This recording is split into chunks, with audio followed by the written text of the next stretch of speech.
Radhe Radhe everyone. दोस्तों, आज की इस वीडियो में आप सुनेंगे बरूथनी एकादशी की पौराणिक व्रत कथा कहानी। 4 मई 2024 दिन शनिवार के दिन बरूथनी एकादशी पड़ रही है। दोस्तों, हिंदू धर्म में प्रत्येक माह शुक्ल पक्ष और कृष्ण पक्ष में 2 एकादशी व्रत आते हैं। सभी एकादशी व्रत का अपना एक विशेष महत्व होता है। कहते हैं कि एकादशी का व्रत रखने से व्यक्ति को शारीरिक और मानसिक कष्टों से मुक्ति मिलती है, साथ ही मृत्यु के बाद मोक्ष की प्राप्ति होती है। वैशाख माह के कृष्ण पक्ष की एकादशी को बरूथनी एकादशी कहा जाता है। दोस्तों, और इस साल ये 4 मई 2024 दिन शनिवार को पड़ रही है। एकादशी के दिन भगवान विष्णु और भगवान श्री कृष्ण का पूजन किया जाता है। पूजा के दिन व्रत कथा अवश्य पढ़नी चाहिए। आइए सुनते हैं बरूथनी एकादशी की पौराणिक व्रत कथा कहानी। पौराणिक कथा के अनुसार एक बार भगवान श्री कृष्ण से युधिष्ठिर ने बरूथनी एकादशी व्रत कथा के महत्व के बारे में बताने के लिए कहा। तब श्री कृष्ण ने कहा, जो व्यक्ति इस व्रत को रखता है उसे पुण्य की प्राप्ति होती है।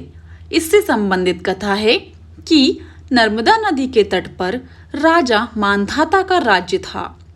राजा मानधाता दानी और धर्मात्मा दोनों थे। एक बार जब वे जंगल में तपस्या कर रहे थे तो एक भालू आ गया और उनका पैर चबाने लगा। फिर वह राजा को घसीट कर जंगल के अंदर ले गया, जिसके कारण राजा की तपस्या भंग हो गई और वे घायल हो गए। तब उन्होंने अपने मन में हरि विष्णु का ध्यान किया और अपने प्राणों की रक्षा के लिए प्रार्थना की।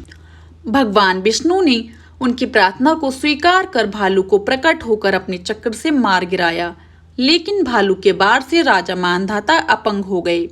उन्हें काफी दुख और कष्टों का सामना करना पड़ा। ऐसे में उन्होंने भगवान विष्णु से शारीरिक और मानसिक पीड़ा को दूर करने का उपाय पूछा। तब भगवान विष्णु ने कहा कि तुम्हारे पुराने कर्मों का फल तुम भोग रहे हो। ऐसे में तुम मथुरा जाकर वैशाख माह के कृष्ण पक्ष की एकादशी का व्रत रखो और साथ ही मेरे बराह अवतार की पूजा करो। ऐसा करने से दुख दूर होंगे और सभी कष्टों से छुटकारा मिलेगा। आइए दोस्तों, अब आपको बताते हैं बरूथनी एकादशी व्रत का महत्व क्या है। ऐसी मान्यता है कि जो व्यक्ति पूरी भक्ति भाव से बरूथनी एकादशी का व्रत करता है उनको स्वर्गलोक की प्राप्ति होती है। इसका फल गंगा स्नान के फल से भी अधिक है। इस व्रत के महात्म को पढ़ने से 1000 गोदान के बराबर फल प्राप्त होता है। जो लोग धर्म का सही से पालन करते हुए जीवन व्यतीत करते हैं उसे कभी परेशानियों का सामना नहीं करना पड़ता है। इसके अलावा जीवन में आने वाले सभी कष्टों से मुक्ति मिल जाती है।